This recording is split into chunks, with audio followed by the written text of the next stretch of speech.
بتائیے کہ All India Muslim Personal Law Board کی جانب سے اس کالے قانون کے خلاف پرسنل لاء بورڈ کی جانب سے ایک احتجاجی جلسہ دارالسلام میں 19 اپریل کے دن منعقد کیا جا رہا ہے، اور یہاں پر خواتین کے بھی جلسے میں ہم شرکت کی ان کو دعوت دے رہے ہیں۔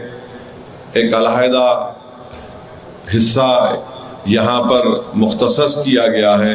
خواتین جب آئیں گی تو یہ ضروری ہے کہ ہمارے اراکین بلدیہ اور اراکین اسمبلی آپ اپنے اپنے وارڈ اور اپنے اسمبلی حلقے میں آج سے ہی جا کر، کیونکہ آج پیر ہے، آپ کے پاس ابھی 6 دن کا ٹائم ہے اور جمعہ بھی آپ کو ملنے والا ہے، تو اگر ہمارے اراکین اسمبلی اور اراکین بلدیہ اپنے اسمبلی حلقے میں اور اسمبلی وارڈ کے مساجد کے تمام ذمہ داروں سے ملاقات کریں آج عصر کی نماز کے بعد سے، اور وہ لوگ ہر نماز کے بعد یہ اعلان کرتے جائیں کہ اس جلسے میں شرکت کرنا ہے، اور آپ لوگوں کی ذمہ داری ہے کہ آپ اپنے اسمبلی حلقے سے، اپنے وارڈ سے عوام الناس کو اس جلسے میں شرکت کرانے کا انتظام بھی آپ کرنا۔ یہ آپ کی ذمہ داری ہے، میں آپ کو دے رہا ہوں۔ صرف آ کر سامنے ٹھہر جانا اور ڈائس پہ بیٹھ جانا نہیں ہے۔ تو میری آپ سے ادباً گزارش ہے کہ یہ بڑا ہی ایک کریٹیکل مرحلہ ہے ہمارے ملک کی نہ صرف سیاست میں بلکہ ملک کی تاریخ میں، تو اس میں ہم تمام کو آگے بڑھ چڑھ کر حصہ لینا ہے۔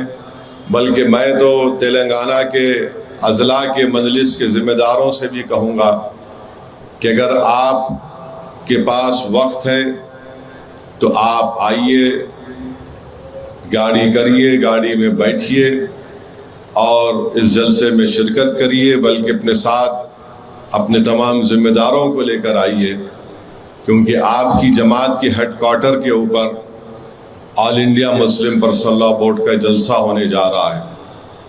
اور میں آپ کی اطلاع کے لیے بتا رہا ہوں کہ جب All India Muslim Personal Law Board کا قیام عمل میں لایا جا رہا تھا تو اس جماعت کے مرحوم صدر سالار ملت All India Muslim Personal Law Board کو جب قیام کیا جا رہا تھا، اس کے بنیادی اراکین میں سالار ملت شامل تھے۔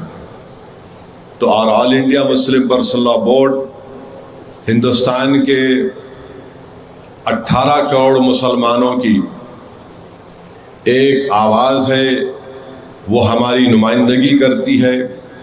گو سیاسی پارٹی نہیں ہے All India Muslim Personal Law Board, مگر ایک ایسا پلیٹ فارم ہے جہاں پر مسلمانوں کے ہر مسلک، مکتب اور فرقے کے لوگ اس کے رکن ہیں۔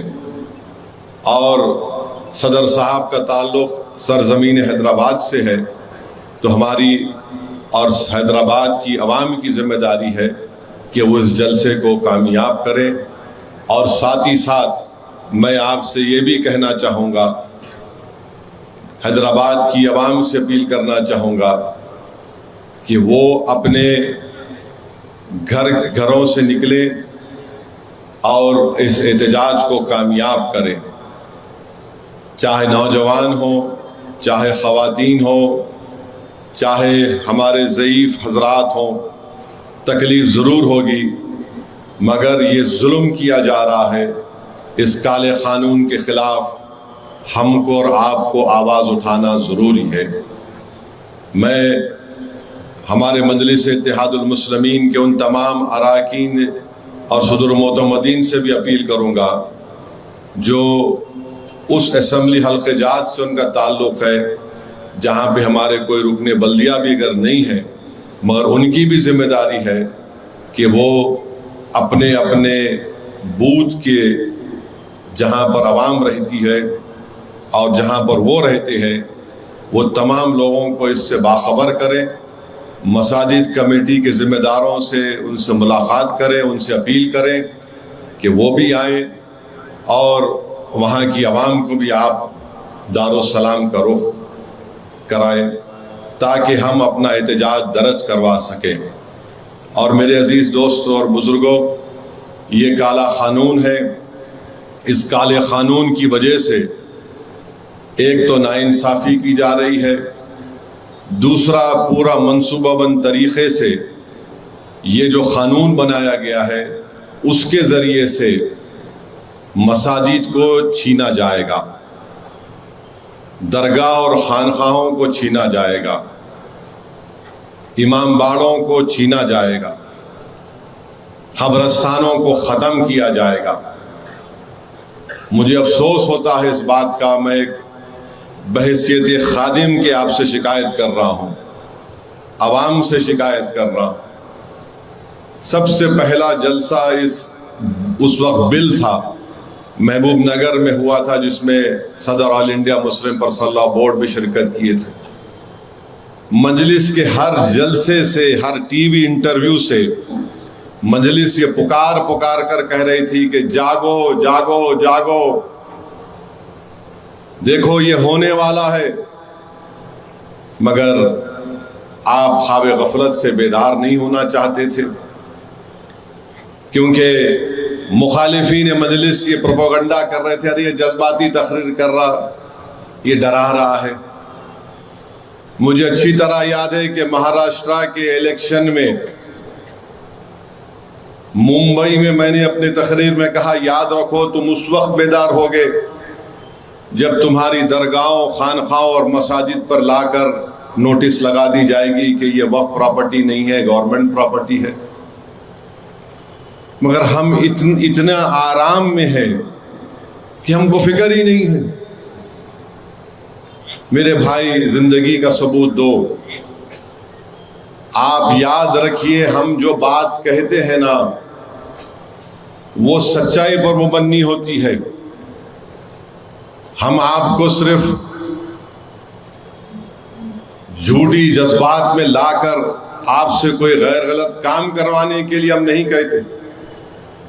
اگر یہ جماعت سچائی کو نہیں بیان کرتی تو یہ دارالسلام کی سرزمین پر یہ جو بلند تعمیر جو عمارتیں ہیں تعلیمی، وہ کیسے بنتے؟ اتنا بڑا میڈیکل کالج، انجینئرنگ کالج جو 40 سال سے الحمدللہ اللہ، اس کے رسول اور اہل بیت کے صدقے میں قائم کیا گیا اور کامیابی سے چل رہا ہے، کیسے قائم ہوتا؟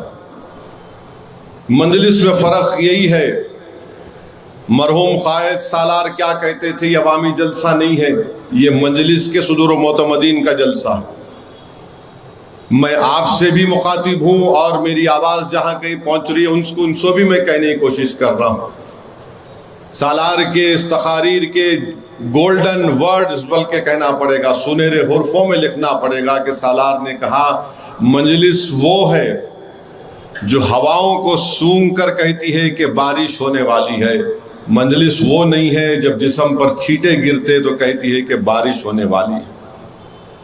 مجھے اچھی طرح یاد ہے، آج سے 9 سال پہلے میں نے ممبئی کی سرزمین میں کہا تھا کہ دیکھو یہ رات کی اندھیرا، یہ لمبا اندھیرا رہنے والا ہے، جاگو یہ اندھیرا لمبا رہنے والا ہے۔ مگر سب لوگ یہ بی ٹیم، وہ فلاں ٹیم، یہ ٹیم، وہ ٹیم، ارے تم جس ٹیم سے وابستہ ہو ان سے تم پوچھ لیتے کہ یہ آدمی کہہ رہا ہے کہ لمبی رات ہونے والی ہے، اندھیرا لمبا رہنے والا ہے، مگر جس سے وابستہ ہیں وہ ان کو جھوٹا دلاسا دلاتے رہے ہیں، نہیں کچھ نہیں ہوگا، کچھ نہیں ہوگا، ہم ہے نا، ہم ہے نا، ہم ہے نا۔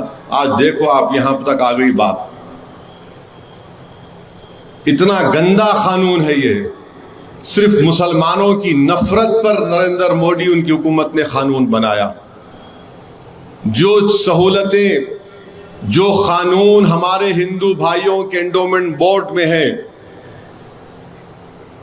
سکھ گرودوارا پربندھک کمیٹی میں ہے، جین دھرم کے بورڈ میں ہے، بودھ دھرم کے بورڈ میں ہے، مسلمانوں کو کیوں اس سے محروم کر دیا جا رہا ہے؟ یہ سمجھیے آپ میری اس بات کو، اور احتجاج کرنا ہمارا بنیادی حق ہے۔ پارلیمنٹ میں اسی دن سیکشن 3D حکومت نے انٹروڈیوس کر دیا میں اپنی بڑائی بیان کرنے کے لیے، اپنی انا کی تسکین کے لیے نہیں کہہ رہا ہوں. میں تو اللہ کا شکر ادا کرتا ہوں کہ اللہ سبحانہ و تعالیٰ نے مجھے توفیق دی اس کے بارے میں بولنے کی. سیکشن 3D یہ کہتا ہے کہ جتنے آثار قدیمہ کے تحت عمارتیں ہیں جو پروٹیکٹڈ اور اینشنٹ مونیومنٹ ہے وہ وقف نہیں کہلائیں گے. پورے پارلیمنٹ کے ایم پیز کی تقریر اٹھا کر دیکھ لو، راجیہ سبھا اور لوک سبھا کی، کس نے اس بات کو کہا؟ ایک اور ترمیم پیش کی گئی کہ جو ٹرائبل ایریا میں شیڈول 5 شیڈول 6 کا ایریا، وہاں وقف کی زمین نہیں ہو سکتی، وقف ہو ہی نہیں سکتا. کس نے اٹھ کر کہا کہ لکشدیپ کا ایم پی حمداللہ سعید جو کانگریس کا ایم پی ہے وہ ٹرائبل ہے، اور قانوناً ہمارے وطن عزیز میں ایک ٹرائبل مسلمان ہو سکتا ہے؟ یہ حال ہے. بتاؤ آپ، 6.5 مہینے سے رو رو کر پکار کر کہہ رہا ہوں دیکھو یہ آفت آنے والی ہے، یہ ہونے والا ہے، مگر کیا بول سکتے آپ؟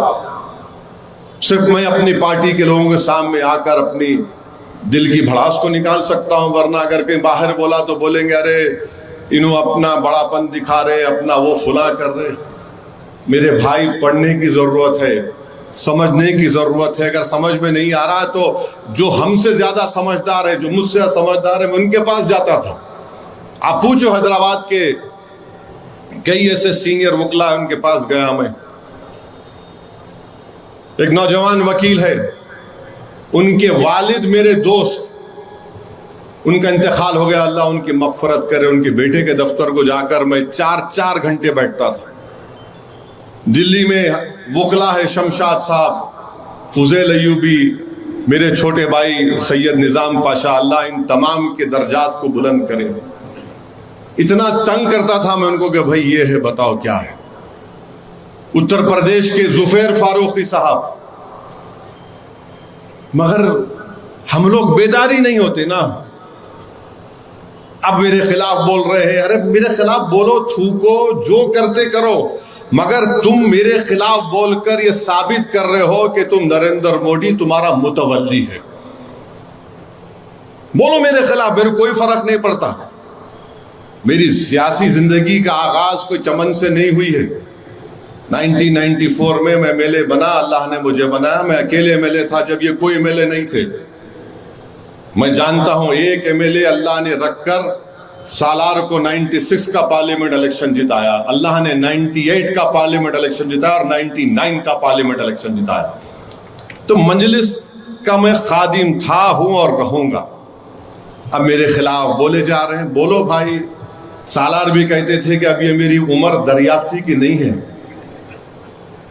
اب تمہارے کو میری دریافتی کر رہے تو بھائی صاحب احتیاط کرو. آپ دریافتی کرو بلالہ صاحب کی، گولڈی کی کرو، کوثر کی کرو، ذوالفقار صاحب کی کرو. میں تو بھائی نہیں بولو، کوئی فرق نہیں پڑتا ہمارے کو. تم جتنا بولیں گے نا اتنا اللہ ہم کو تم پہ غالب کرے گا انشاءاللہ تعالی. تو میرے عزیز دوستوں اور بزرگوں، جو بھارت کی آزادی میں ان کے بزرگوں نے حصہ لیا تھا، یہ ان لوگوں کا جلسہ ہے جنہوں نے انگریزوں سے مقابلہ کر کر اپنی جان کی عظیم قربانی دے کر اس ملک کو آزادی دلوائی. یہ ان لوگوں کا جلسہ ہے، ان لوگوں کو خراج عقیدت پیش کرنے کا جلسہ ہے جو سن 57 کی جنگ آزادی میں اپنا سب کچھ قربان کر دیا بھارت کو آزادی دلانے کے لیے. یہ ان لوگوں کو خراج عقیدت پیش کرنے کا جلسہ ہے جو کالا پانی کی سزا تو کاٹے مگر نریندر مودی کے ہیرو کی طرح معافی نامے کا خط انگریزوں کو نہیں لکھے، بلکہ کہا ہم سولی پر چڑھ جائیں گے مگر انگریزوں کی غلامی کو قبول نہیں کریں گے. یہ ان لوگوں کا جلسہ ہے جنہوں نے خواب دیکھا تھا 15 اگست 47 کو کہ اس ملک میں ہر مذہب پھلے گا پھولے گا، اس ہر مذہب کے ماننے والوں کو انصاف ملے گا، بلکہ جو کسی کو نہیں مانتا اس کو بھی انصاف ملے گا. یہ ہمارے بزرگوں نے خواب دیکھا تھا. یہ جلسہ آئین کو، بھارت کی آئین کو بچانے کا ہے.